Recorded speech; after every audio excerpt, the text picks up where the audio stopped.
Okay, good morning, students. Let me present the slides first. After that, we can start.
Well, no? Anybody please unmute and tell? We can see it, ma'am. Okay.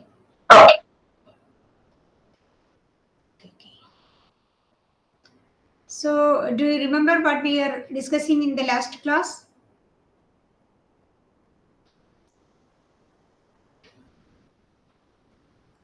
Which block we were discussing? Which or which course?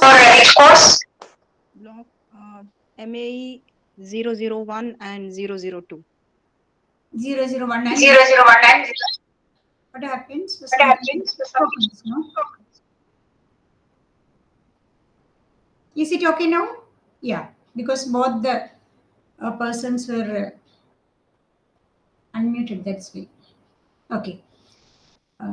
When you speak, I can put it on mute mode. Then it will be okay. So somebody has to tell me what we were discussing in the last class, and please summarize. Then we can start from here.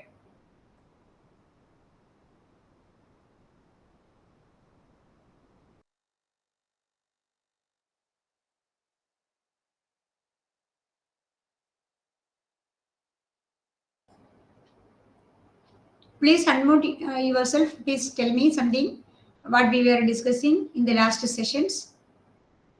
Please. MAE 001, we spoke about the concepts of adult education. And other things like deschooling, lifelong education, continuing education, distance education.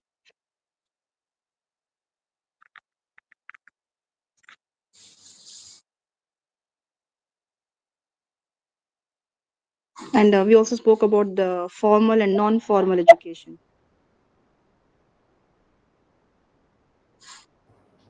Have you gone through your study material? Yes, ma'am. So what you said?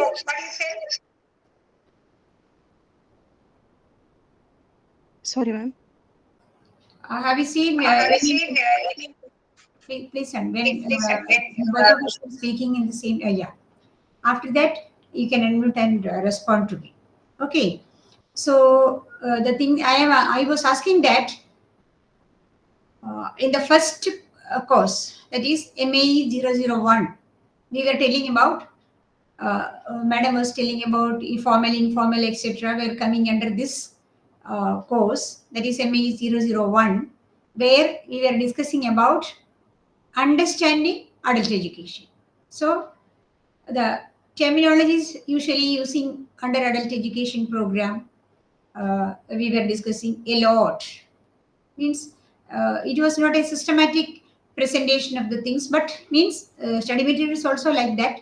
The whole thing we have to understand to get a general idea about adult education. We were discussing in the first thing. So when you are sitting for examination or when you are writing your examination, students are usually asking, "Ma'am, what is the name of the course?" Like that. So a learner who is going through a particular program, a course, should be definitely be aware of the course code and course name. So MA Adult Education Program, the first year course, also like a PGD adult education program. The first course is understanding adult education. That is what MAE 001. So in the whole session, the previous forenoon session of that day, 9th, we were discussing totally. I think I have touched almost all the points given in the study material, and we were very elaborately discussing about the matters given in that. That is MAE 001. And what was about MAE 002? Can you remember?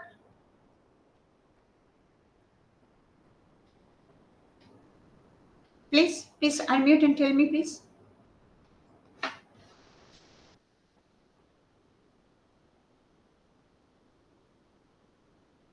It was about the origin and development of adult education. No, that was May 001. Yes, then Yes, then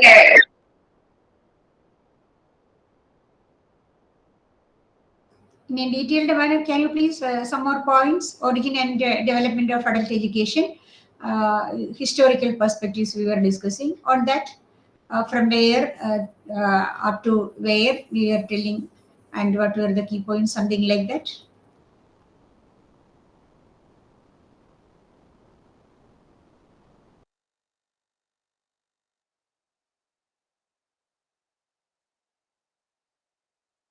Hello.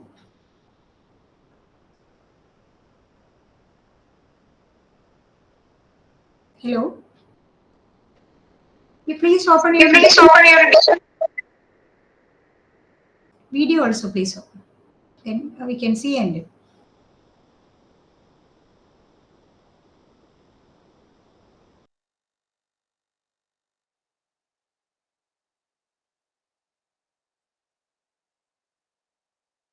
Okay, good. Please say something about the points you have discussed in the last session. Means the historical perspectives we are telling about, isn't it? From ancient India onwards, and how it was in the medieval period, then pre-independent period, means colonial period, after post-independence, like that. Everything we were telling. Can you brief a little bit in three, four sentences?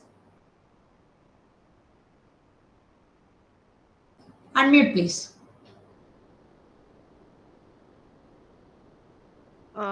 It was mentioned in the Puranas and in the Quran about the importance of education. And then we spoke about during in pre-independence period, the colonization did help us with education. And also we spoke about post-independence, the different plans for every 5 years.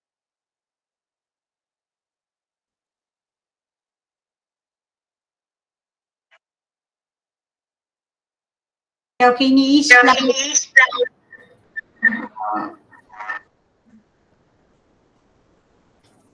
Cannot remember. Good, good. Please mute. please mute. Okay, no problem. Because I am giving a suggestion to all of you. After getting the points in the classes, you don't leave everything behind. Please go and just open the study material. Why I am telling it means there is a learning strategy in it, because being an distance learner, you are always engaged with some other things. You may have a lot of engagements, familial engagements will be there, especially for ladies. They have so many other involvements than the uh, men. Men also, whatever it is, a good learner has to follow a lot of things. I'm not compelling you to study like a regular student, but your limitations I understand. Even though just after completion of our sessions, you just open your study material, go to the headings what I was discussing. If you are not getting time to go elaborately, but you just turn the pages, then go through the points given in that, then you will understand we were discussing the whole portion covered in the content of the study material. That will make you some familiarity with the matters given in the content. Definitely. That familiarity itself is helping you while preparing the assignments. When one question gets today, I think it will be better if we are opening one question and how to write everything. That I will tell you. So this is not just already told you that there is difference between teaching and counseling. Counseling sessions are not meant for covering all the syllabus, but it is to help the student how to proceed in IGNU studies. That is also there. That is why I was asking you several questions. Means not content based questions, but I was asking you if you have, do you have any difficulty, in which way you feel difficulty to continue our studies, where you want to have a specific support like that, or several things I was asking. So that type of matters also has to be dealt in our sessions. That will be good for you. You ask us, you last time you were asking about assignments. Actually, at that time, the net issue, some net issue was there. I was not able to open the IGNU site. Today, I think I can. Definitely, I will show you how to download the study materials, how to download the assignment questions, how to prepare, what all instructions are there in the assignment area. Like that, that also will be. So, covering of the content means not the whole portion in the syllabus given. We are not dealing like that, but just we have to jump over all the points. We have to just touch all the points. Otherwise, systematically you won't be able to remember things. And that is why, as a teacher, I am repeatedly asking you what are things we have learned, what we were covering in the last session, like that. It will bring you a light to go back to your mind itself, your brain itself, to find out what are things you have pasted in your brain, or which is in retention, to recall at the time of your assignment preparation, and at the same time in examination writing. One thing from my personal experience, I am telling that an ideal student can see the material and write examination. Means not I am not telling physically opening the study material before you and writing. That is not. But if several times you are going through the study materials, definitely the page arrangements, the titles given in the material, etc., will be coming in your mind, and I think you can see it will be visible. In that way, I was telling that you can see and write the examination. So that familiarity you have to make with your study materials. It will be good. And this program, especially MA Adult Education program, it's a very simple program. It's not too tough. Nothing is there. This very simply it is written. Especially it is dealing with adult education, the non-formal system of education. Many of the students, you are familiar with that. Nowadays we are facing and we are going through a lot of adult education programs uh, in the even in the management system, everywhere, day to day affairs, day to day developments, updations are coming, how to be put before the learners or the practitioners. Not only for learners, the practitioners, they are the adult learners. So all the practitioners are being updated with all the developments, and the change occurs very rapidly nowadays, because a 50 years change is happening within 5 years now. That is the speed of our time. So it is very much necessary to update all that programs we can include in adult education program. In this third course, uh, today's course for us, MAE 003. So 1, 2, and 3.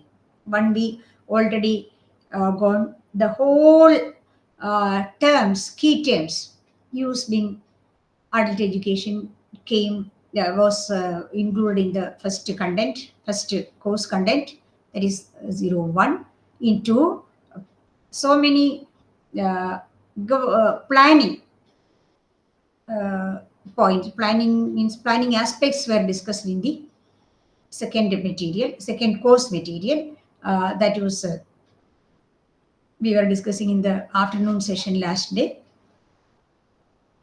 There, we were discussing about the 5-year plans, several 5-year plans. This is the 14th. And in each and every 5-year plan, what has been included as adult education programs and the financial funds given by the government, how we were utilizing it. I'm bringing your attention back how we were utilizing it, and for each provision how the budget allocations were there, how what happened on assessment study. On assessment study, the policymakers and the implementers, they were finding out that what happened to the implementation in practice happened, and what were the challenges faced by adult education practitioners and policymakers while going through the assessment studies. The data collected through surveys, and it was analyzed, and it was found out that how the economic management was happening there, what was the lapses happened and how it happened. All these we were discussing, and why these governing patterns and economic planning, utilization of funds, etc. We were discussing means in future we will also be, we are getting ready to be the part of this system. That is why you have selected the some adult education program, and after that sometimes you may get a chance to handle with all these areas of adult education as some employees or some policymakers in several ways. At that time, these points, if we are keeping in our mind, we can very consciously move ahead, step ahead to deal each aspects of adult education program to avoid lapses.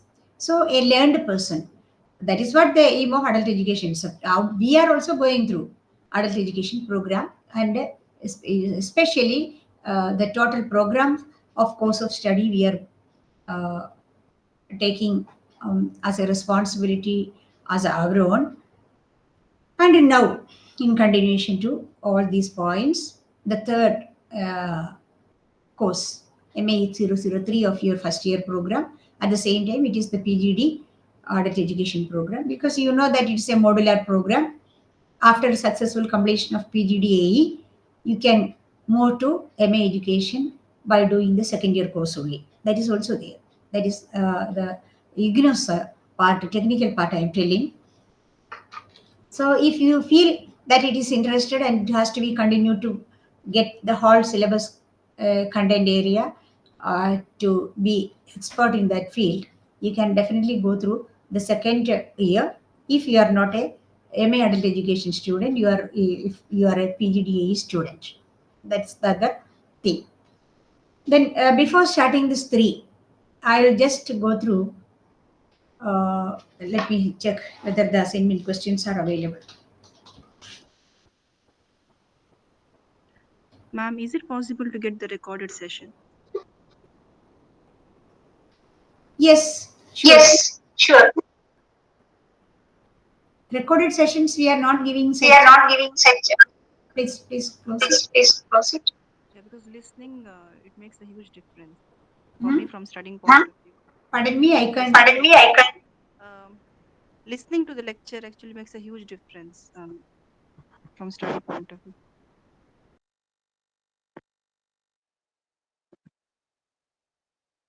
You are muted, ma'am. Thank you. The thing I was sharing it, no, last session also. This recorded sessions will be uploaded in the YouTube channel of RC Trivandrum. Ah, okay, thank you. I'll share the link. I'll share the link. Okay. Yes. Staff from RC Trivandrum is there. They will definitely give you the link of this session. I think that whatever it is, they will share the link of the already recorded and uploaded session today. Then you can share it to your learners also. That is what we are expecting also. This online, this web-based, centrally located counseling sessions we are always using in the recorded form, and we are uploading it in the repository, the digital repository of RC Trivandrum, as well as it will be shared to all the students. That is what the objective of this session also. That is why only 2 students are here, no? Even though we are conducting this program. Actually, if the students are very less, what we are doing, that terminology itself is a particular thing that is in an emergency way or in such a way only we are conducting this session. And so we cannot offer you all the sessions. Actually, for a 6 credit program, there are 8 classes, 8 sessions. One 6 credit course, always we are offering 8 counseling sessions. But here we won't be able to because the number of students are very less. So the governance, cost effectiveness, everything comes under IGNOU learning also, IGNOU programs offering. Like I was telling about adult education program, the same thing is there in the course deliberations of IGNOU also. So if students are very less, we cannot continue all the classes. But what all classes we have done will be recorded. That is why you can see that in the screen, it is being recorded. And this recorded classes will be uploaded. But that information has to be shared from your side also. I think I have seen your group. Only few students are there because you are not able to. I think I am also included as an admin. I think RC Trivandrum can include the students there. If that technical matters, I cannot say because I am not from RC Trivandrum. RC Trivandrum regional director will take decision for this, and Mr. Sajid, who is giving us all this technical help from RC Trivandrum, will do the needful too. This dissemination of the information to other students also. Otherwise, this will not be fruitful. So even if we are conducting this in the online mode, we are expecting that we can share this information to all students of all over India, all students all over India. Because other regional centers students, we have students in other regional centers, and if we are sharing this one to them also, then only it will be fruitful. So you can do something by sharing the link. You don't try to download it and share it. You just share the link of this session when we are getting it. You use it, share with your friends. From there, it will go like that as a chain. That information dissemination process will go on, and students will be benefited. That's what we are expecting. And immediately after completion of the session, as it Trivandrum scheduled the classes, that itself is a good symptom because you will get sufficient time to go through. It's what I'm thinking. Now, I think sharing of this assignment section that we can do at the end. Now, morning itself, we should not be doing that. We can cover the PowerPoint now. So, see how we were discussing about, I was giving you a picture of the study materials first. How many blocks are there? How many units are there? Otherwise, you won't be that much familiar with your study materials. Just give you details of your study materials. I was sharing our slides like that. So this course is known as knowledge management. The name of this course, like understanding adult education. The third course's name is knowledge management, information dissemination, and networking in adult education. So this is actually the body of the thing. The functionary matters of the material. Knowledge management, information dissemination, and networking in adult education. These are the things. Actually, we have started our discussion with the information dissemination and networking in adult networking in IGNOU learners. The same way, how we can make the networking and the information dissemination of for knowledge management in adult education. That is what our today's discussion. See, as always, this course has 4 blocks. MAE 003 has 4 blocks. Block 1, knowledge and documentation. 2, information management and dissemination. 3. Networking and adult education. And 4. Networking management of learning society networking. So simply if we are telling something like this, we won't be able to understand the objectives and the content of the matters. See what is block 1. Today in the morning session we are discussing about block 1. So block 1, knowledge and documentation. Knowledge.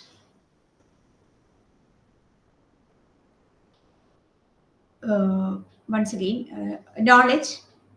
In the first unit, the knowledge concept, types of management is given. So block 1 is further divided into several units, and the unit 1 is knowledge. What is knowledge? How many types of knowledge management is there? Then how we are doing knowledge management in adult learning setup. For that, documentation. What is the concept about documentation? What all documentation systems are there? How we are doing the services of documentation, and finally how we are evaluating it. And in an adult learning setup, role of process of documentation. Role of process of documentation. These are the things we are going to discuss today. By the name, we always think that we know about what is knowledge. Everybody knows what is knowledge, but not like that. When we are approaching this term knowledge conceptually, many things are there to learn and to study. That will go deeply. What is knowledge concept? So the first we are looking into concept, types, and management of knowledge. Can you please tell me what is knowledge?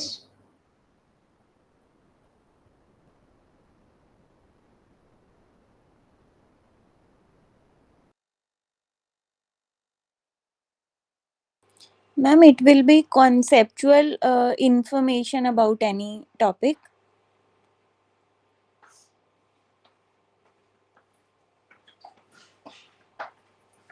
Conceptual information about any topic. Okay. Means then let me ask you one question. What is Yes, ma'am. concept? What is a concept?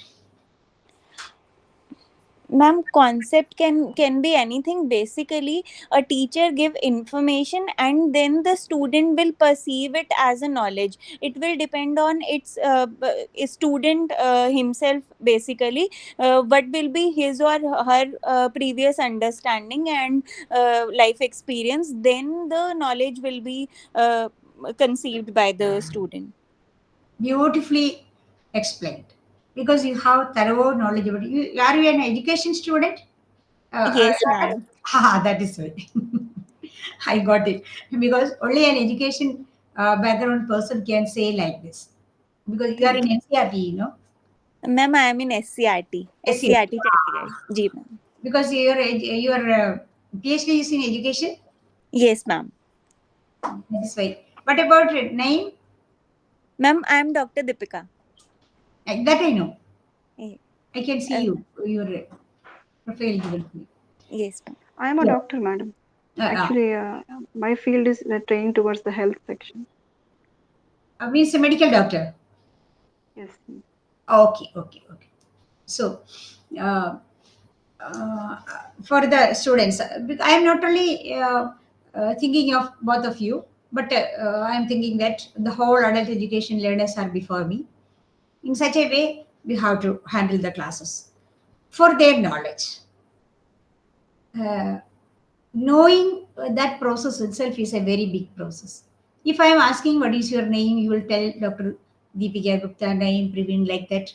You will tell your name. If I remember your name, uh, I think I can say that I have the information about your name. Or one indication from my side to know you is your name only. That doesn't mean that I know everything about you. So that is the difference between information and knowledge. So the first hand information we are getting from somewhere, and the peripheral details, people always mistakenly saying that it is knowledge. No. The broad sense of education, knowledge and knowing is the biggest process, and it is a big process. And mere knowledge or familiarity with some terminology or something, that is the only knowledge concerned with the sense in education. In the field of education, knowledge is the primary thing we are telling. But in general public, among the general public, or the it's a socially, people are thinking knowledge is the ultimate thing. No. For what you are studying? For getting knowledge. People, that knowledge is very limited in education. The people who are dealing the concepts in education, they are telling that the first information they are getting, or the first the basic thing we are having, is only the knowledge. And here the process of knowledge is the biggest thing in education. And what we are getting as an information only by numerical representations, or by some terminological representations, that is data. And if that data is shared to somebody, it is called information. And if that information is processed to conceptualize by the process of perception, or by sensation is the first thing, because we may have the perception process starting from sensation by hearing, by touching, by doing. That is why learning by doing we were telling about last week, when we were telling about the first course. We are telling learning by doing, learning by experience, etc. All these are processing of information. So data is needed to inform what we are informing, that is data. What, when data is given, shared to somebody else, that is information. That information further processing to know something deeply about it by learning, by doing, by experience. Then Dr. Divya was telling that it is mainly focused on the person who is dealing with. Means the concepts are formulated individually by the student. All the concepts are formulated individually by the students. Whatever information teacher is giving, student can hear it, but the perception process is happening only in the brain of the learner. It depends on what the student has as a prerequisite to that concept, that information. On the basis student is. That is why when we are starting a new class, we will ask about the previous classes. Why? To link with the already gained knowledge.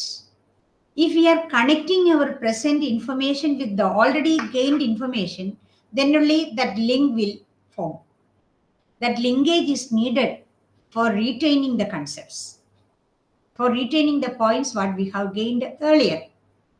That chaining of process, the chaining of the information, or further we are processing the information to get a deep knowledge, or concept regarding that fact or data or the information. That is the step of the knowledge. Means knowledge is a product, but it is a total processing of information or data. That process always makes a product. That is what last session also we were telling, that constructing knowledge. So we cannot say that teacher is the person who is making perception or concepts, making concepts in the mind of learners. Teacher is just bringing data, informing it.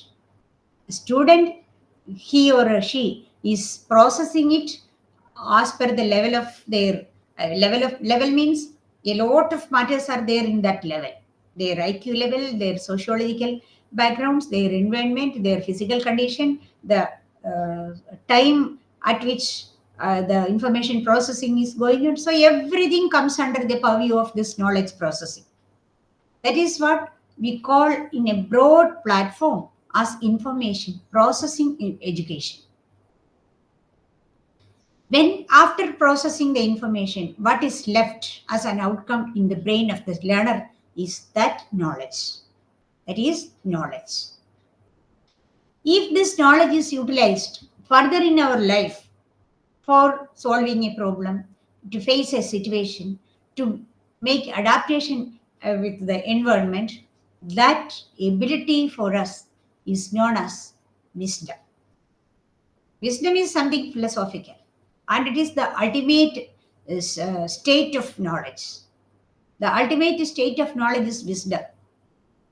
So, when sometimes, for example, is the lower, the normal setup of this wisdom is always there in all. All of us we have it. When we are writing an examination, we learn the concepts, the things many days before or years back. We have learned something, and a general question is coming in the examination. At first sight, we are thinking that, oh, I am not getting anything. I won't be able to write the answer like that. But somehow we will start. For an essay writing, we will start. Magically, what will happen? A lot of things will come out from our mind, and we will write it successfully. How it happens? Actually, the wisdom works there. So somewhere at some time, from somewhere, we got a lot of information, got data, information we got, we were processing it and we were keeping in our mind. If the learning process happened properly, very nicely, the learning process was going on, definitely the imprints of that learned things will be there in our mind. And if we are telling the psychological terminology, education terminology for that, assimilation and accommodation process of learning. We are making it assimilation, making the new concepts similar to that of the things we have already learned. That is assimilation. When we are using this knowledge to accommodate with a new situation, then we can call it accommodation. So this assimilation and accommodation process, due to the chaining of the schemas of the learned materials in our brain, we will be able to utilize that knowledge for a situation or for a particular situation to solve. That can be called wisdom. So, what is knowledge? Knowledge is not mere knowing something, to getting something, to remember, but it is beyond that. When it comes, when it will be utilized in as a wisdom, then we can say that the process of knowledge, the process of knowing, has happened very properly. This is what real classroom education, formal education, informal, non-formal, whatever it is. In adult education also it is there, because especially in adult education, this is working always. No adult is coming to get some mere knowledge like a nursery student to engage with the education process. No. Very rarely some adult learners are coming for entertainment to engage with, because they don't have anything to do at home, uh, by sitting simply somewhere that makes them unhealthy, or that type of things are also there. We had a couple of students. Couple means real couples in life. 80 years of age they had. One person was of 80 years and the other one of 75 or something. Both of them were coming to study MAPC program at Regional Center Cochin. We were asking them why. Then they are telling that our children are abroad, nobody at home. We have a good servant at home, that servant is doing everything and we have nothing to do at home.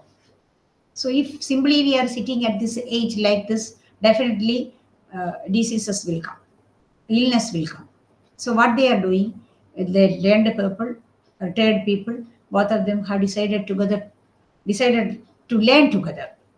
So the tough program, MA psychology, they have joined, and both of them were studying very well. They were simply sitting, referring all the study materials, and they were writing the assignments. And both of them were regularly coming to the contact classes, face-to-face contact classes were there at that time. This pre-COVID period, I am telling. So that type of learners are also there, but there is an objective. We are telling that they are studying for their time management, but no, time management itself is a prime factor for old age people. If they have no other engagements at home, that in the impact on their health. So many things are there, and otherwise they will be worried that they are away from their children. Nobody is at home. The older parents are not satisfied with the engagements of their servants. They always want to have their children with them. They want to get the patting from them, good words from them, their protection and care, everything. So if they are engaged seriously, if they are engaging with the serious learning, uh, with a matter of serious studies of MAPC, etc., and the psychological matters, the psychological concepts will give them relief to understand their life situations. Like that, so many objectives are there. So simply we cannot say that no. That is why I told no adult learner is considered as a mere learner. Actually, there is specific objectives to learn with. Hence, they also want to have wisdom to cope up with their situations. So, like any other learning system, adult education is also very much seriously concerned about the knowledge concept, knowledge process. So, we need data, we are dealing with information. The knowledge information processing is there at adult education. At the same time, the adult learners have to use their wisdom to engage with the new situations. So data, I told already, just I was giving the, if later you are going through the slides by seeing the recorded videos, some explanations are given. I have already told all these things. So all that has been perceived or grasped by the mind through learning process, uh, enlightenment, the body of facts, principles, etc., comes from knowledge. Then the power of judging rightly. This wisdom is the power of judging rightly and following the soundest course of action based on knowledge, experience, understanding, etc. This understanding is coming under knowledge. If this is an education, means a B.Ed or MA education or M.Ed level course, all these process have to have to experience or discuss, and it's further so many other conceptual matters are also there. Means metacognition. Cognition is cognition. The knowing process is cognition, metacognition, concept formation, principle formation. Like that, learning process has to be. So everything comes under this one. You are well-learned persons. So I think without much explanation, you can go through this.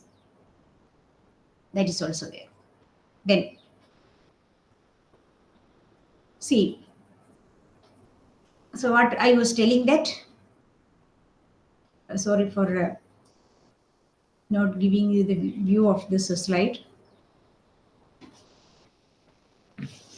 See, this has been told already.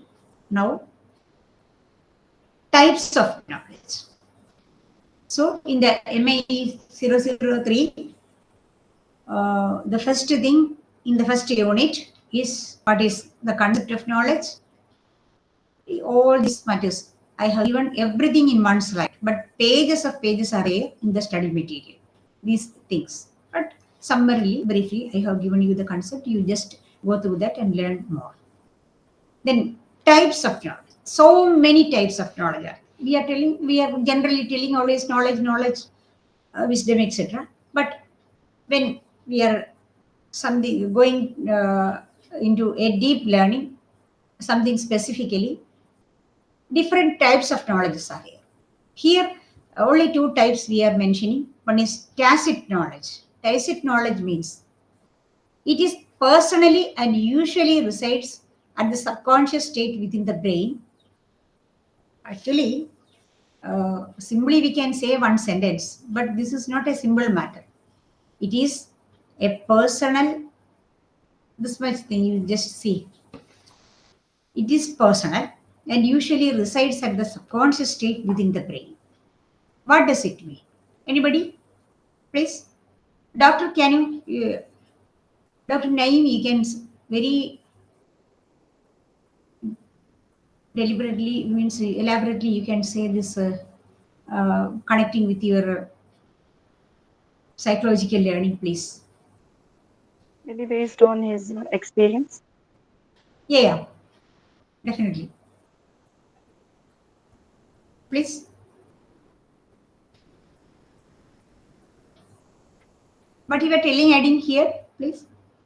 Yeah, I was just saying maybe based on the person's experience or his observation, he decides the knowledge. Yes, they are gaining knowledge from that. What do you mean by the knowledge which resides at the subconscious state within the brain? Subconscious is the key term here. Other things you know, subconscious state means what? It's there at the back of the given name. Divya, Yes, ma'am. tell me please. Ma'am, you are asking subconscious state of mind? Related to this one, the tacit knowledge is the knowledge which resides at the subconscious state within the brain. What does it mean? That's what I'm asking you. Ma'am, subconscious is basically sometimes when like exactly, ma'am, all the time we are not thinking about the concept, but it is in the mind. And when the situation comes, then it would correlate with the situation. That's what I make out of it, ma'am. Correct. Yes. What you have told is very much correct. Um, if I am asking you this question at this time, Yes, ma'am. you are thinking, Yes, but ma'am. then a deliberate attempt from our side to answer, isn't it? Yes, ma'am. That is not. That is conscious. Yes, ma'am. That is conscious. Yes. If something happens, means you are not that much. Spontaneously, something comes out without Yes, ma'am. thinking much. That response will be definitely coming from where? From our subconscious. Three Yes, ma'am. layers of our psyche that you know, isn't it? Yes. Yes, Yeah. ma'am. Conscious, subconscious, and unconscious. Unconscious. Ah. Yes, ma'am. So unconscious is actually we people are not at all aware of the unconscious state of our mind usually. We don't know what is happening, and we Yes. are not when we are in an state of some means at the time of this what is that in psychological technology, what we are telling, that psychotherapy at that time, some for some diagnostic purposes we will become unconscious and the psychiatric person will be able to bring out something from our mind that is coming from unconscious area of our mind layer.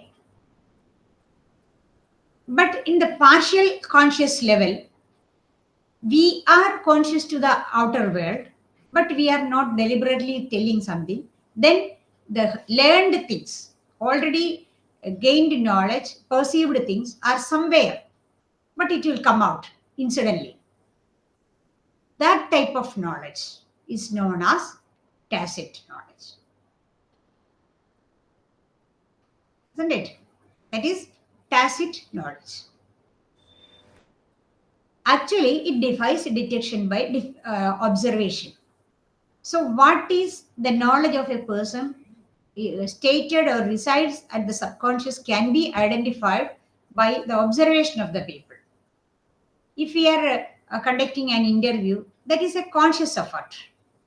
But without any prior information, if we are asking something, the immediate responses always comes from the subconscious mind, and it is something in depth, and it is gained from the previous experiences that can be taken, that we can understand from other person by observation, and it is gained through experience, our understanding, all the knowledge processes behind this behind this knowledge which resides in the subconscious is also similar to the normal learning process.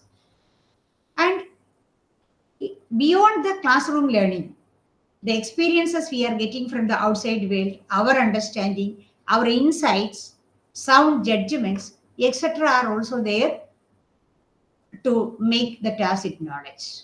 Actually, tacit knowledge, the more tacit knowledge we are getting out of the classroom learning from our experiences.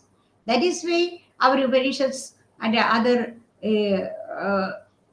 learned persons are telling that only 1/4 of our experiences are getting from formal education, classroom educations, and books.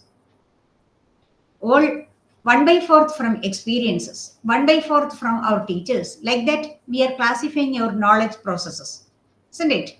So, most of the things we are getting from experience, from understanding the outside world, and the insights.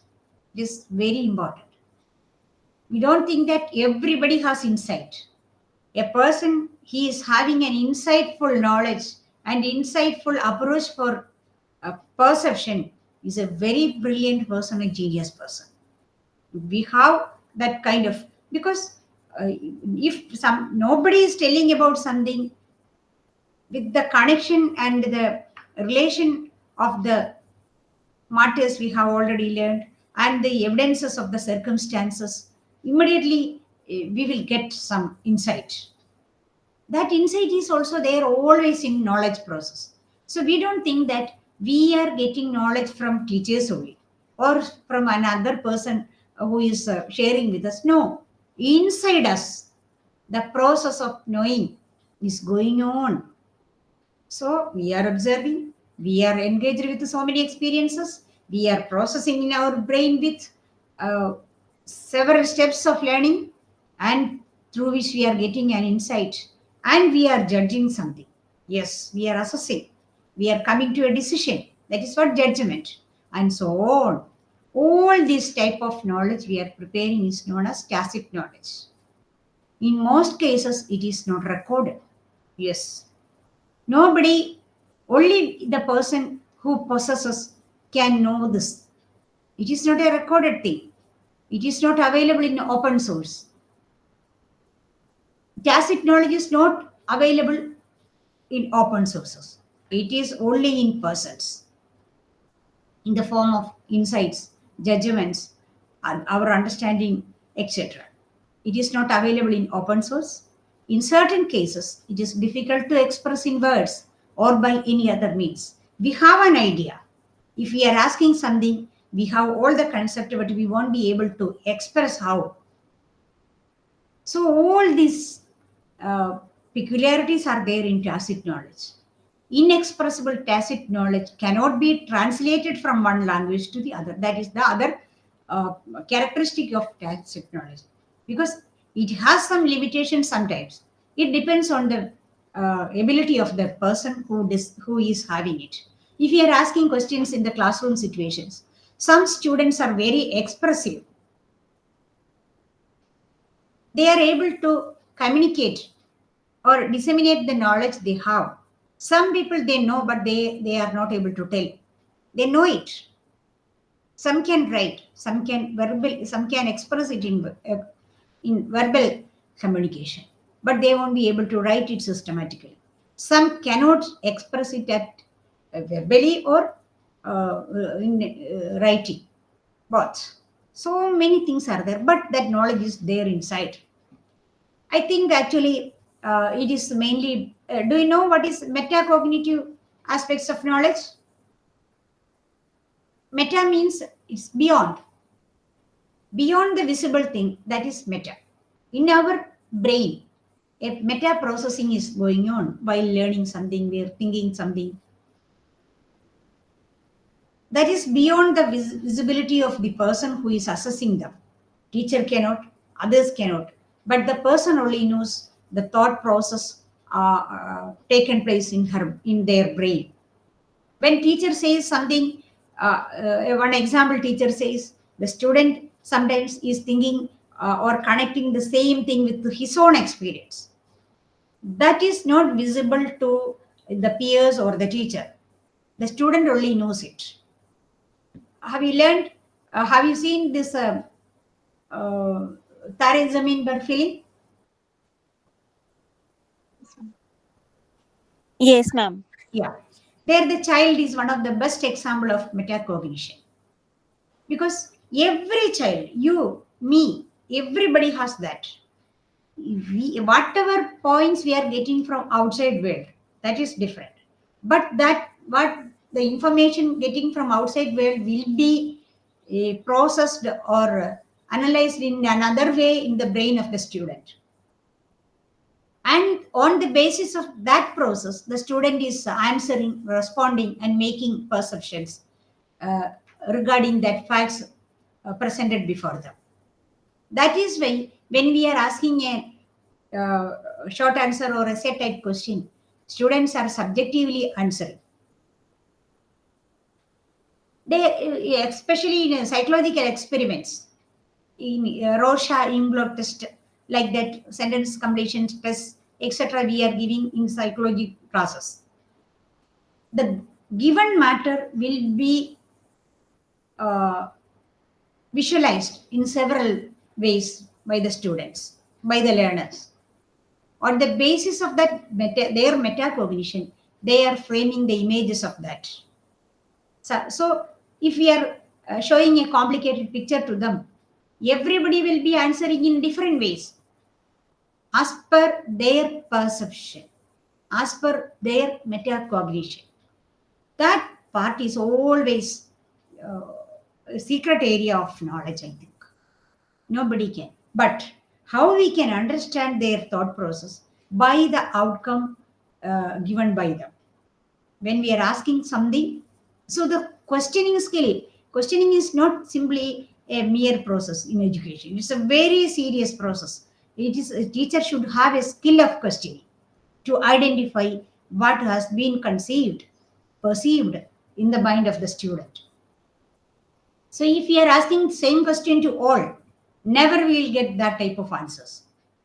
So questions has to be delivered individually. If one student is not able to answer, if one student is not capable to answer the question in which in the by the way of expectation of the teacher, he may be answering in another way. If the teacher wants to have a specific answer, he has to ask such a way to that particular type of student. So all learners are not uh, uh, same. Students are unique. So that area, tacit knowledge, is always inexpressible. So what all things behind the knowledge happens in the brain of the learner and how they are responding spontaneously, all these are coming in the platform of tacit knowledge. But some other kind of knowledge is also there. That is explicit knowledge. By the name itself, it is known. Explicit knowledge, when we are answering a question by the same answer from the study material, that is explicit knowledge. So always in constructive education, in the classrooms, teachers are trying to make more explicit knowledge. So creativity, etc., are coming from tacit knowledge. But explicit knowledge is giving training to make the other thing. So here, uh, two types of knowledge we were telling, one tacit knowledge, you got it what is. So all that points were very highly complicated thoughts in the field of education. This is also like that. Most probably, we are, under formal classroom situations, students are bringing out explicit knowledge, because teachers are also delivering explicit knowledge. Because now, what I am giving to you, that is from this. I think I was telling something beyond the material for telling you tacit knowledge. But this explicit knowledge and other things I am giving you totally from the study materials. You are writing in the assignment totally depending on the study materials and some other reference materials. You are writing the examination also in the point of, because examination always we can do like that only. We are getting a few occurrence, few situations to express ourselves, our tacit knowledge in essays, etc. But objective based questions and other short answer questions, etc., are always asked to know the explicit knowledge of the learner.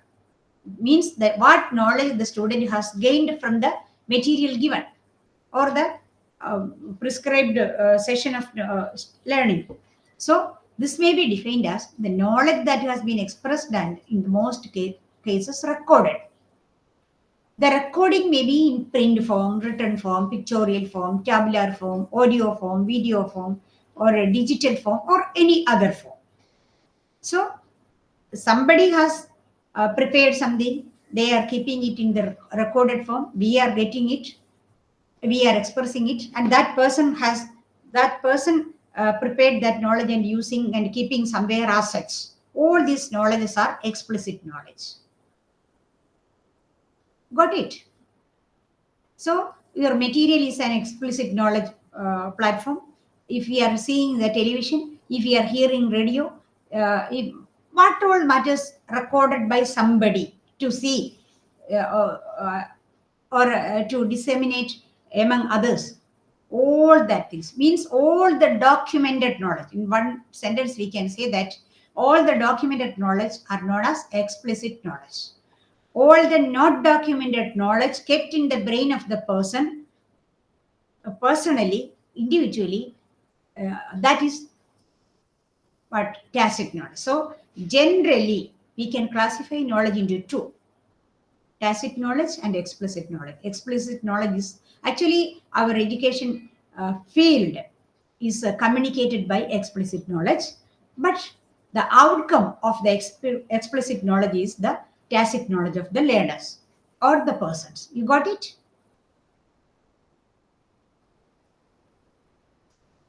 You Yes. got? Yes. Okay, then. While teachers are teaching in the class, doctors are prescribing medicines, political leaders are delivering speeches. In all the cases, they are using explicit knowledge. That's what I told. So everyday newspaper, radios, TVs, all are disseminating explicit knowledge. These are the two types of knowledge. From tacit knowledge, all this explicit knowledge comes. So the expressive side of the knowledge is explicit, and the uh, perception kept in persons in their brain, that is tacit knowledge. Now, so what we were going through, we were telling about what is knowledge, the concept about knowledge, then different types of knowledge. Now, for what these knowledges are? These knowledges for knowledge management. Actually, nowadays, simply we can say education is also a knowledge management process. But the broad sense, this definition cannot be, this operational definition cannot be taken as a broad sense of education or knowledge. But at present and at any time, the classroom situations and in the communication processes, we are managing with knowledge. That is what knowledge management.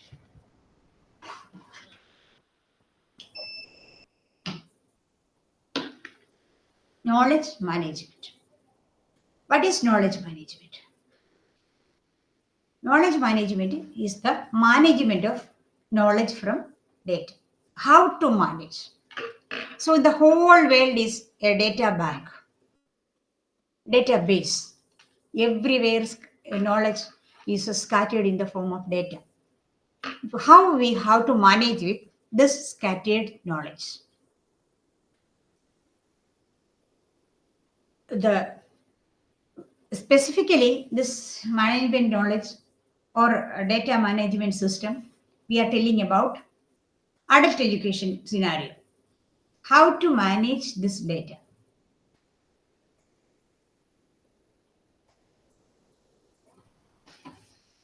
What are the technologies for the knowledge management? That is another thing. So knowledge management comes two things: management of knowledge from data, then management of knowledge of the employees. These two matters are there in knowledge management in adult education. Not only in adult education, everywhere. So management of knowledge from data means knowledge is scattered here and there. How we have to elicit knowledge, how we have to gather knowledge from the outside world data for the proper utilization of the system. Wherever is this knowledge has to be utilized. That is the management of knowledge from data. See, if we are dealing the adult education program, we are, doctor, for your involvement, I am telling you that. So community medicine and community health services are there. You just imagine. We are going to give awareness regarding AIDS or communicable diseases among a particular society in a rural area where that type of knowledge is lagging very much. What we will do for data management or knowledge management from data in that situation? Can you please tell, Dr. Naeem? Yes, ma'am. Tell me.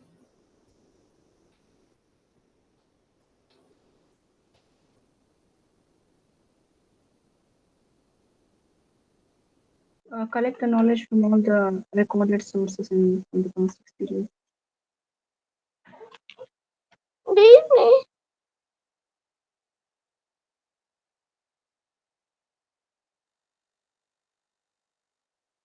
No issue, please. Child is with you. Yes, ma'am. No issue. This is for adult education and open learning. No issue. Tell me, please.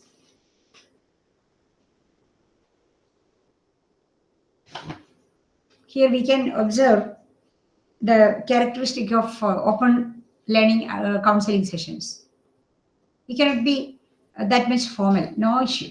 If your child is also there, we appreciate that along with that child you are coming to attend the session. That is a good uh, what is that motivation for others also. So I don't have any issue. If possible, you tell. Otherwise, we are collecting. She was telling that we are collecting all the information, means documents related to communicable diseases from the data banks. Data banks means from the outside databases. Yes, for knowledge management. So simply we can say in one sentence. But in that process, a lot of things are there in knowledge management. What are they? How to utilize, how to share this knowledge or knowledge management. Uh, that I will tell you something elaborately because so many processes are there, especially in the scenario of one adult education person who is coming and collecting data from the other world. We have to deliberately do a lot of things to collect knowledge from uh, other areas. The first thing we told, two things are there. One, document collection, data collection, then knowledge management among the employees who are engaging with that. That is the thing. Before that, I will tell you one thing.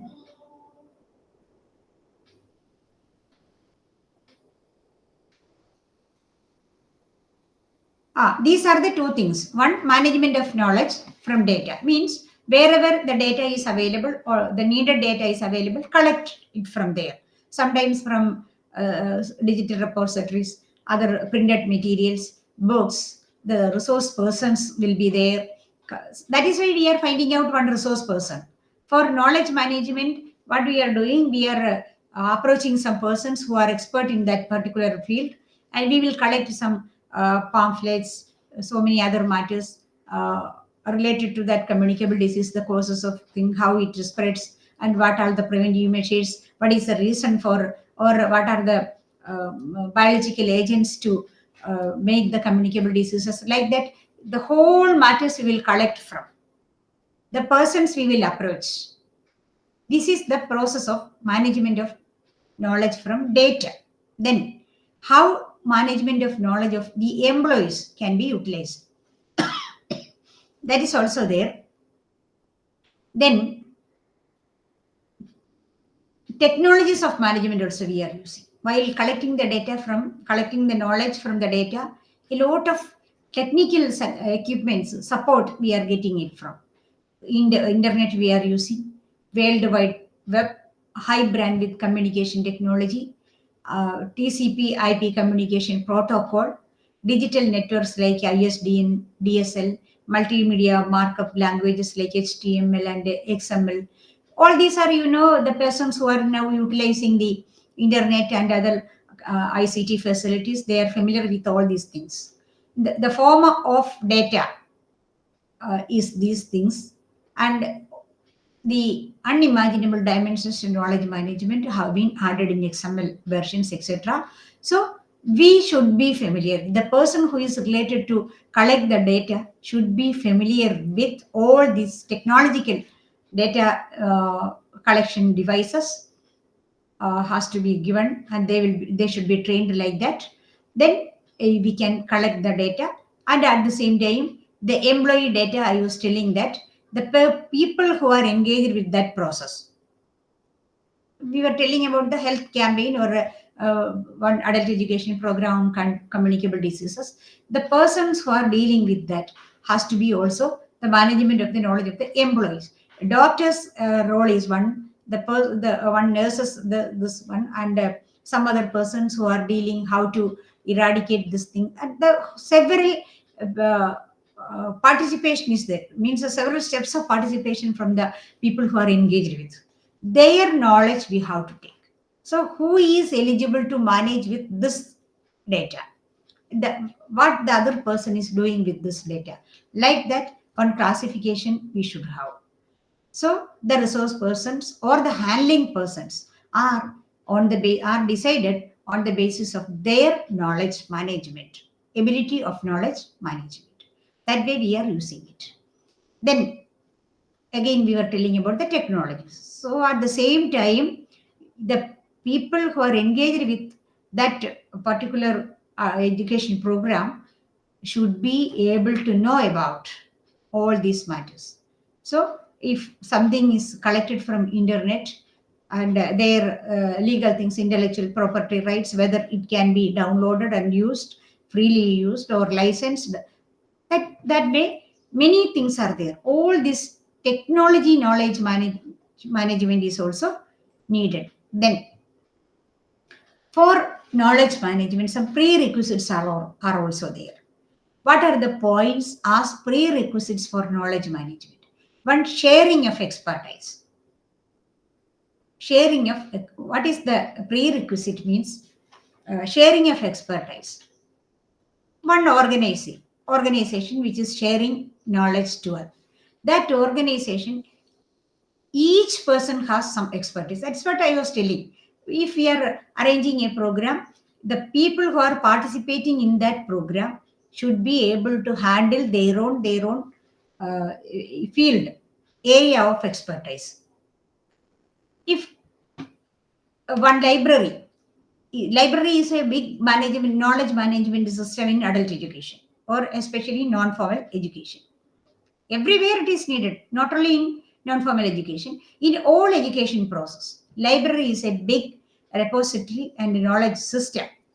So the person who is dealing with that library should be able to share the expertise, means classification, cataloging, etc. are there.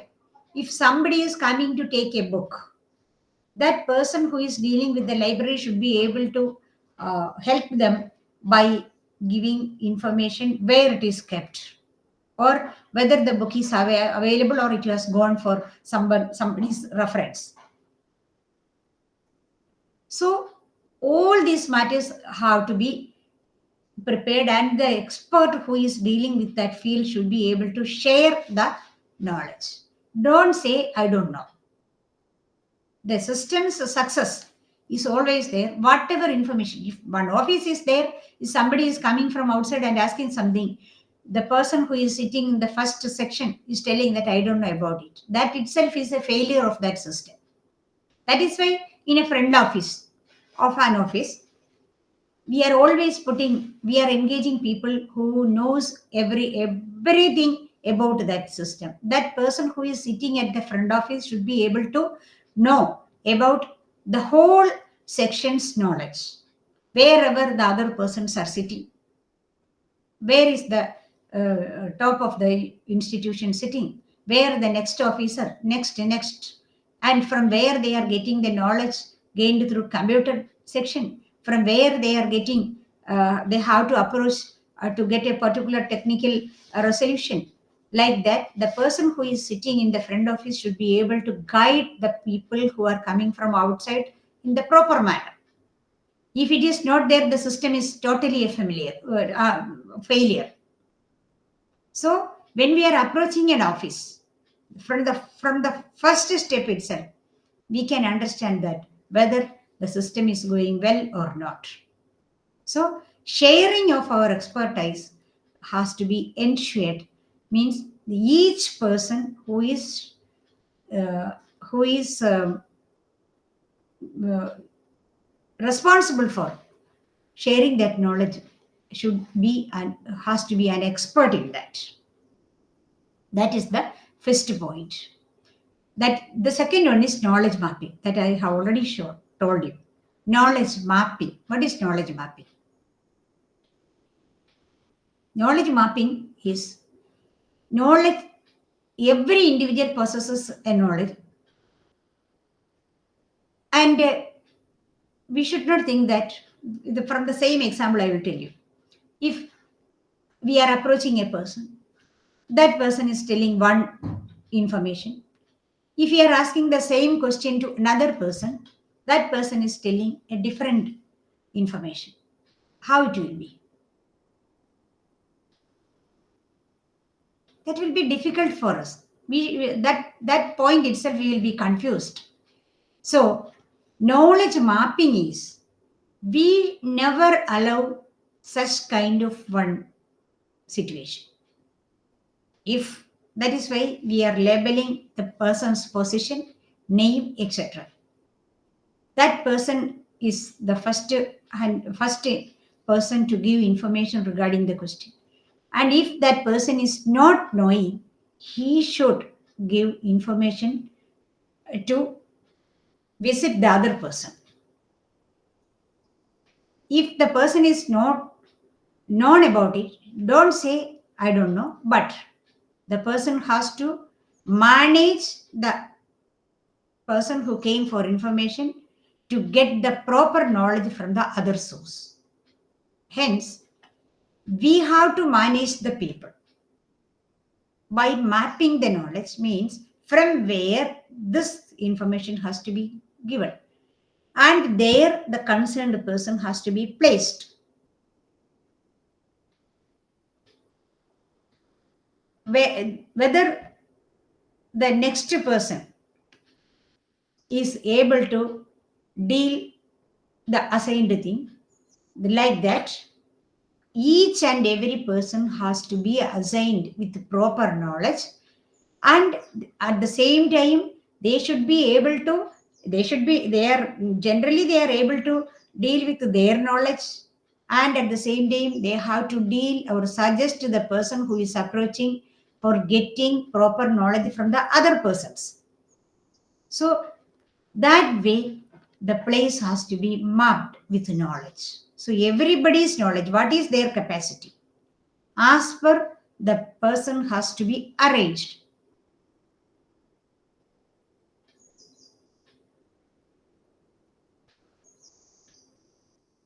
This is what knowledge mapping.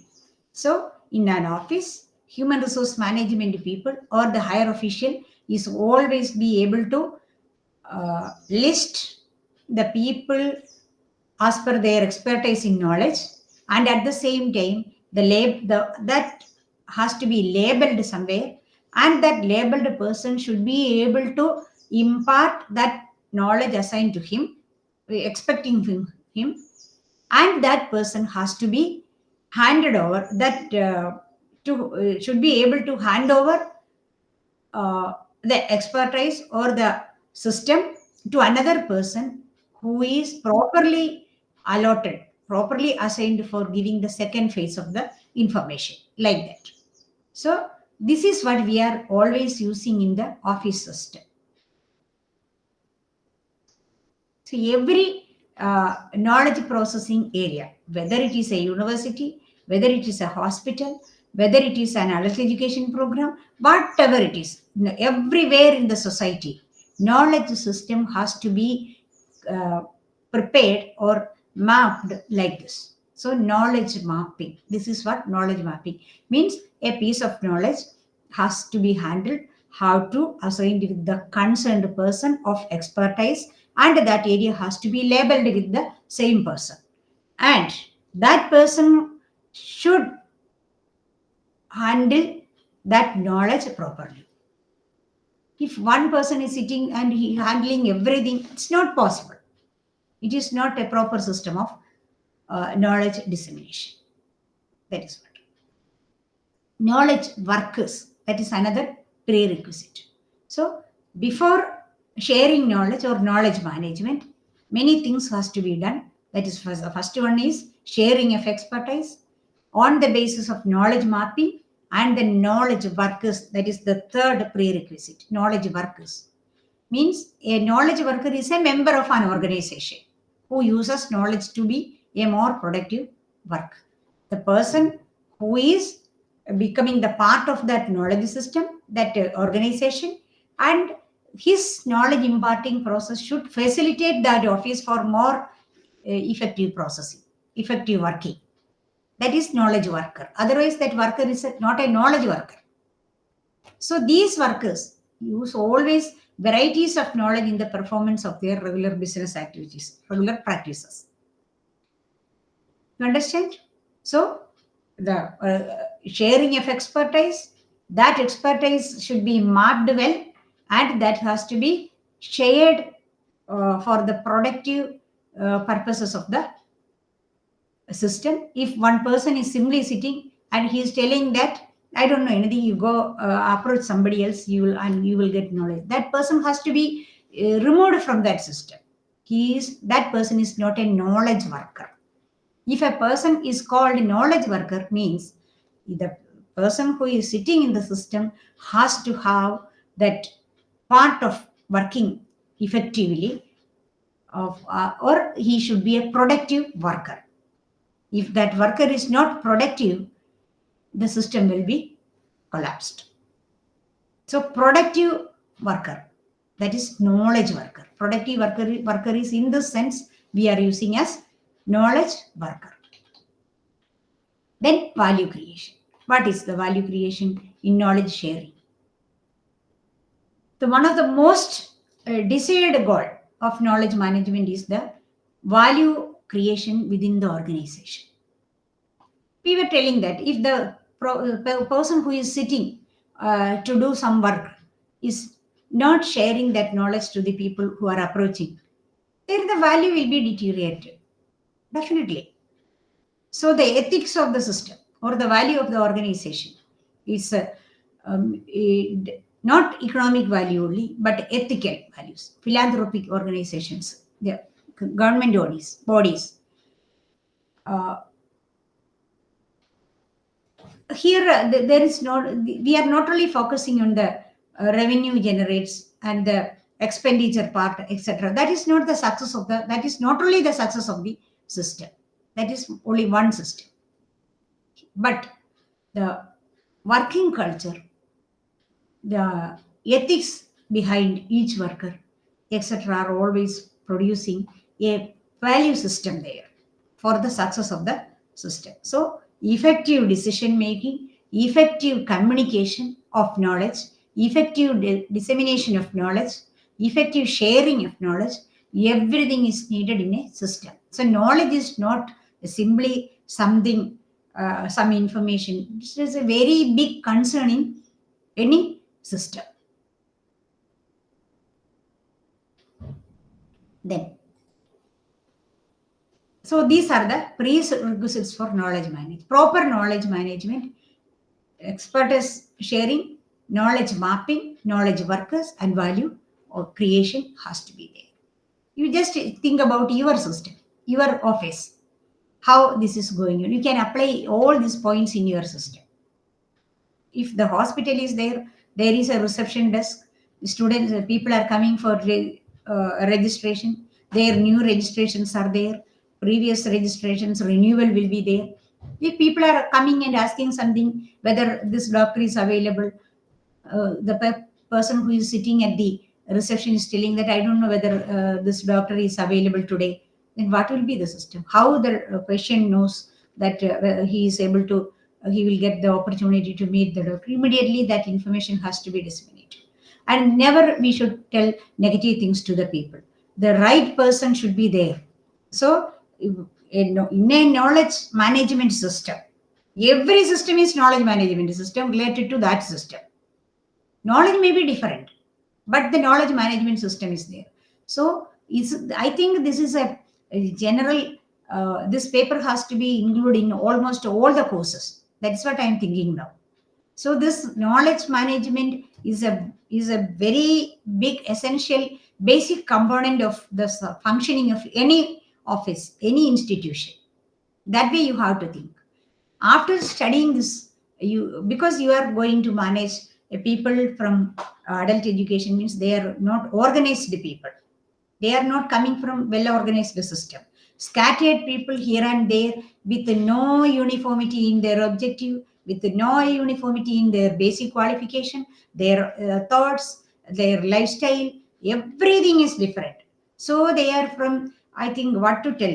It's very much difficult. Like a wind, we have to bring everybody from here and there. Then we have to make them with the same objective, with a particular a specific objective. We are sitting somewhere. It's very difficult to make. But in a classroom, if you are teaching a bachelor degree student or a master degree student or a nursery student, the whole people who are sitting together are of the same age, are of the same objective, almost. Only the difference is that individual difference. That is a big difference, even though we can manage it. But in higher education, adult education learner is different. Their objective is not their objective. It is our objective. We are the people to find out the objective. And we are making that objective and sharing to them to make them objective based. When we are telling the objective to them, then only they will know that for what purpose they are gathering here. So, it has to be, actually in the education process, the objective has to be come from the learner. But our learners are different. They don't know. This is the intention of the government or the public or some group of people to give that knowledge to them. So this knowledge management system is very much essential in adult education to manage the program successfully. That is why every time the assessment study shows that adult education programs are not going in a very successive manner because of these things. That is why this philosophy we are teaching. The philosophy behind this, the epistemology and the axiology, everything of the system has to be studied well before practicing it. That is the importance of these points here. Now, we have told what is knowledge, what are the different types of knowledge, then how to manage the system, where to manage, to whom to manage, how to manage, all we told. Now, what are the major challenges of management, knowledge management? The first, what are the prerequisites we have told, that itself is the challenge. If the person who is sitting there is not an expert in that field, he doesn't have an expertise in that area, that itself is a challenge. Somebody is sitting and somebody is telling something. Never it happens. It's a big failure.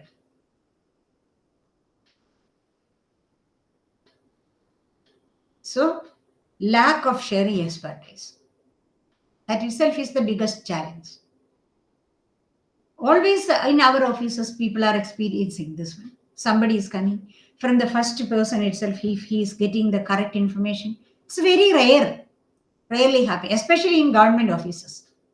Because the adult education programs, most of the adult education programs are taken care by the government agencies itself. So lack of sharing expertise. We are asking now. I think nowadays, in my experience, wherever we are going, the knowledge management system is working very well in most of the institutions. Especially in Kerala, I'm thinking that especially in health education, in health system. In Kerala, health system is very well known. That is considered as one of the best in the world. And even in the primary health centers, we are getting all the information. Most of the adult education programs are based on health issues, agricultural things, etc. The government offices where we are going and the first reception desk itself, we are getting the information very properly nowadays. Compared to the earlier time, we are going, but I don't think that everywhere where in India it is not like that. In some states, it is very much lagging. Means knowledge management is very bad. So knowledge management is the success of a system, whatever it is. You know, now after coming the spread of social media, their knowledge management means sharing of knowledge is there, but whether it is expertise or not, that is the biggest thing. Sharing is there. Everywhere it is sharing. And shared by and shared the unnecessary matters also, always. The genuineness of the data shared, who is sharing, that all makes concern, isn't it? Some, especially the medical matters, some political information, and so many other serious matters are there. Health related issues. Many doctors are there now. We don't know whether these doctors are real doctors or whether they are sharing the information very correctly or fruitfully to the public. And there is a chance to get misunderstanding from the information, and people are practicing easily. What all things are getting, people are trying to practice it in their life without checking the authenticity of the knowledge. That is also there. It's a big challenge. So you can write all these points, not only the points given in the study material, but this material was not written at the time of the very advanced time of social media, etc. So what all things are happening around us nowadays in the media? There is a particular provision, fact check. Earlier it was not there. Why that provision has been come? And there should, that is a particular discipline now. Cyber security is a discipline. How it became? When the digital communication system has been developed, as a result, a lot of other disciplines have been evolved. Like that, a knowledge system is developing. So the sharing of knowledge, that is also to be considered in such a way, scientifically, logically, rationally. If the whole steps of the knowledge management system is not checking and following well, what will happen? There is again every day-to-day basis you have to check facts. So in journalism, fact check is also coming as a factor. That is the byproduct of the knowledge management system. So all these you can, beyond the materials, beyond the points given in the materials, all these facts you can include in your writings, in your knowledge. That is also there. So challenges, when we are telling challenges are different. Earlier challenges are not sufficient, not enough. So many challenges are nowadays. Safety of data, cyber crimes, etc. are also coming under the challenges of knowledge management system. More personal details, sharing of personal details without the permission of the person, the videos. Nowadays, so many crimes are there. People are blackmailing, isn't it? All these are coming under the knowledge management system. So you include it, read everything, and include that updated points also for making your learning enriched, your answers enriched, your material enriched. That also we can add. So lack of sharing of expertise, one of the biggest challenge, and all these points I told. Then attaining expertise. What is the challenge in attaining expertise? How the knowledge system is flourishing and developing. Minute to minute it is developing. The speed of the expertise attaining is not proportional to that. I think both are parallelly going. So it's very difficult. The knowledge is growing like that, and the knowledge management also has to go along with. Otherwise, what will happen? That is what happening and facing nowadays. So attaining expertise in all field is difficult, and it is not that much rapid like the flourishing or development of knowledge. So parallelly, both has to go hand in hand. Parallelly, it has to grow, and at the same time, both has to go hand in hand. Otherwise, challenges will be there. Handling of tacit knowledge is also a very big issue. Explicit knowledge we can. Handling of tacit knowledge. I think our education is going back. In the ancient period, how our education was going. The gurus means the teachers were well aware of the capacity of the children, the students. Nowadays, our teachers are not that much efficient to identify the capabilities and the capacities of the students. I'm experiencing it.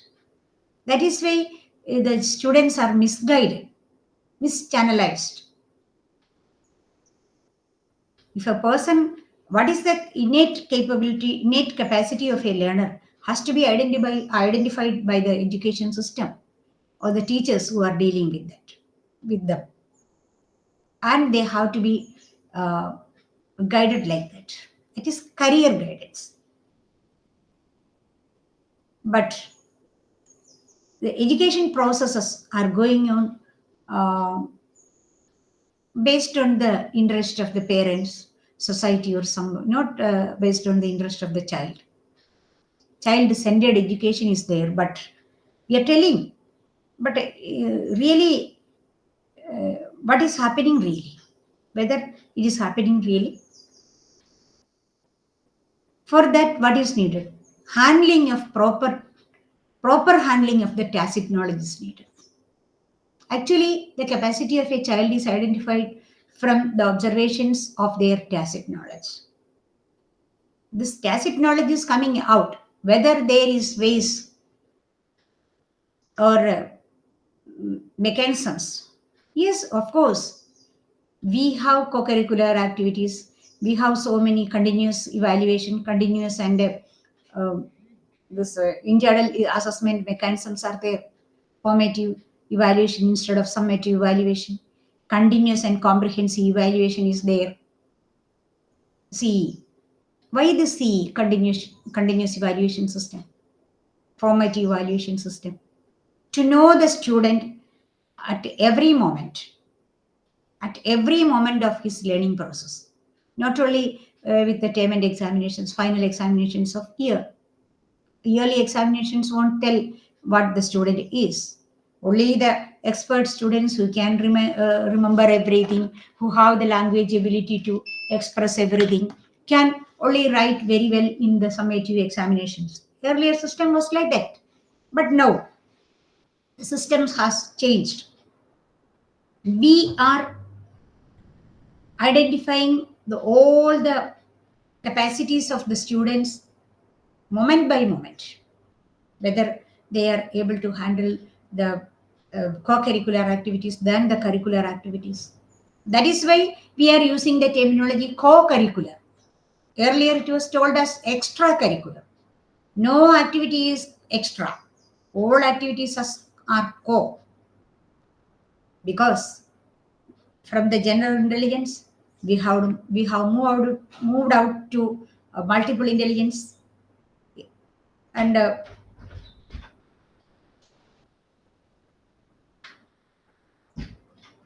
multiple intelligence cases are why we are dealing. One person is very much intelligent in handling mathematical problems.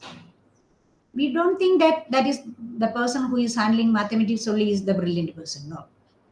Language ability is different, mathematical intelligence is different, spatial intelligence is different, kinetic intelligence is, so many matters are there.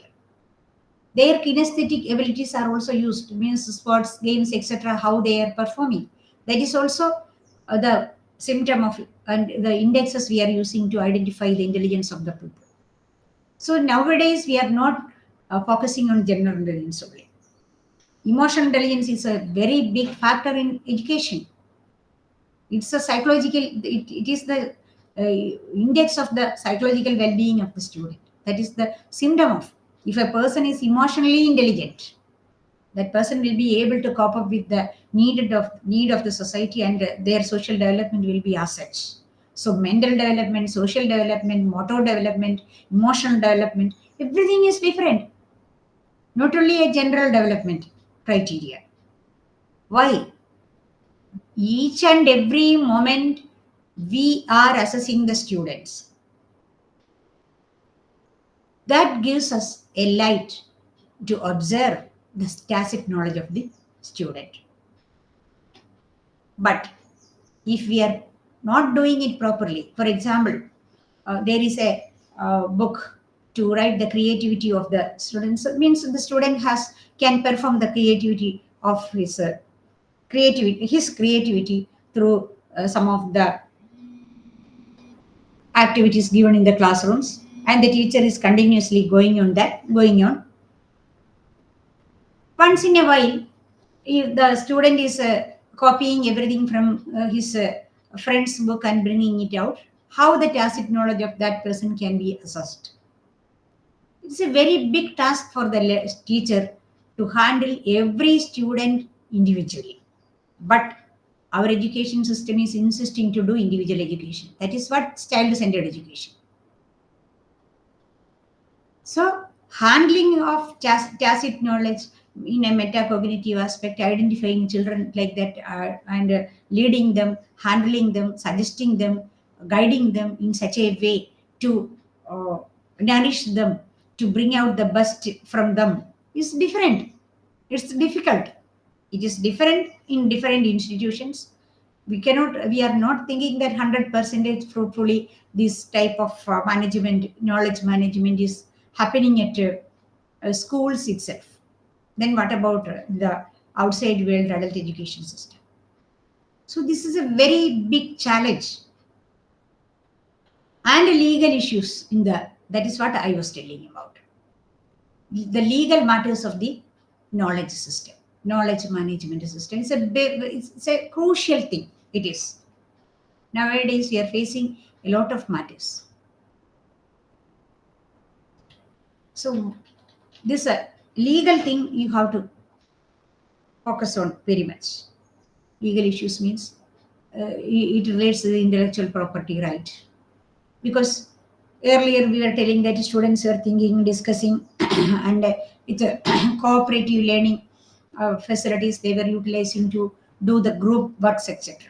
If now a group work is given to a student, our students are studying now in one hand, one handset with them, means one mobile is there, otherwise another device, digital devices. Without a digital device, nowadays students are not able to study anything. They are not reading the books. If an assignment is given, immediately they will approach Byju's app or some other kind, like so many digital apps are there, digital devices are there to study, or they will search it in internet. Beautiful pictures with illustrations, everything within seconds they will bring out, take out.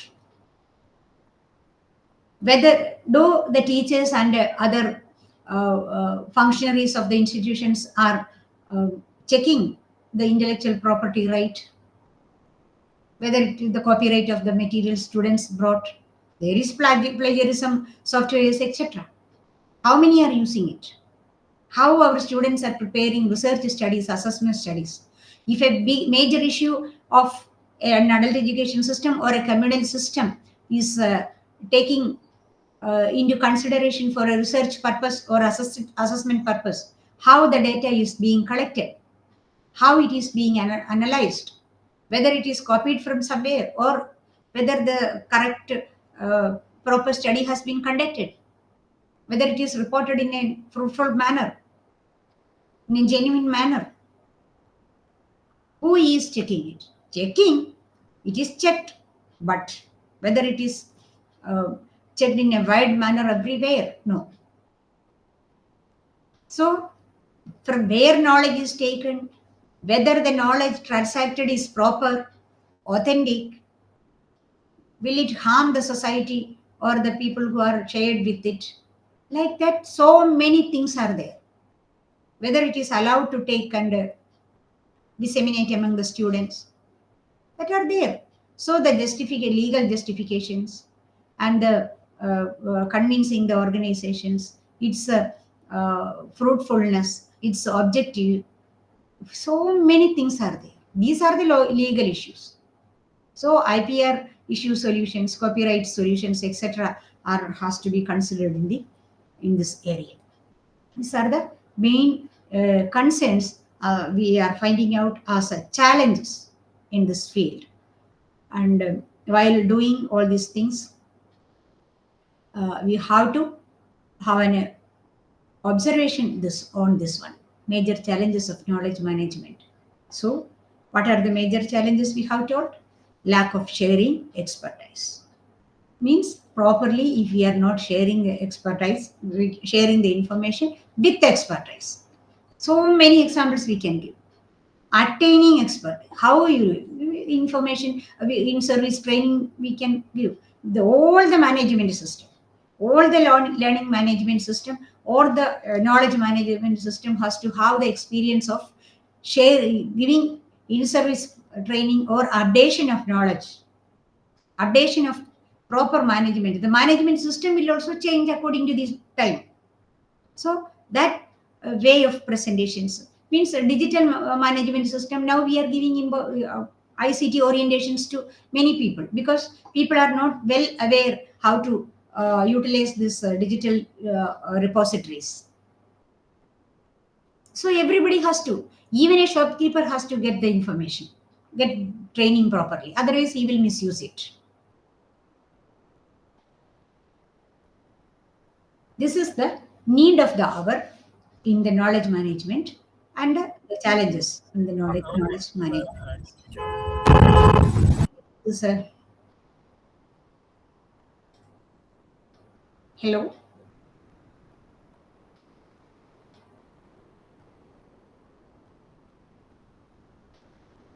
Okay. So these were the points we discussed in this section. I think we can have a break of 10 minutes.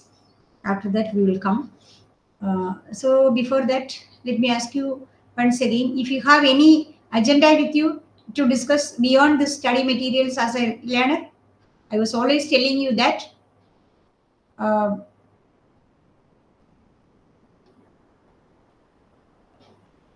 was always telling you that this is counseling session. This is not only the sharing of the material content. Beyond that, as a learner, you should have so many questions to ask, and you should be ready for asking questions from the point of view of your studies. Then only this will be fruitful. Otherwise, we can say that this is not counseling sessions, we are teaching sessions, and I am discussing everything in as one more. That's why I am asking questions to you. Otherwise, you won't be involved in this. I have to say, identify that whether you are listening me or you are engaged with some other thing. So many that type of challenges are also there. That is the challenges in between digital learning. That is also there, but we have to manage. This is also a management sharing, knowledge sharing system. So how to manage this knowledge sharing system fruitfully is an issue. As very active learners, you have to put ahead some points, means questions from your side to facilitate yourself and to share that facilitating aspect with the other peers. It's also good. Anyway, we are recording this one and sharing with the other learners. If you are asking some relevant questions or relevant aspects of your study with IGNOU, definitely other students will also be, because this is not live session in between us only, but others are not getting, so one side communication, no, if they are viewing the uploaded versions, they won't get any chance to ask questions. So in a proactive manner, if we are asking something, definitely that will also be helpful for others also. In that way we have to, because I am sitting here not for communicating the students who are sitting with me lively, but this should be fruitful for other learners also. So the questions, means considering the possibility of the questions to be arised, you may ask some needed things, what all helps you want to have to complete your studies successfully. So I think we can have a 10 minutes break. You can also go and have tea and come, then your brain won't be alertful. That's what I'm thinking. And the next portion we can finish in the other next session. And in the afternoon, one session is there, that is another course. So some area, I think totally I am not finishing, but almost all points I am just touching. That way we can go ahead. Okay, thank you for having a break. Come after 10 minutes, please.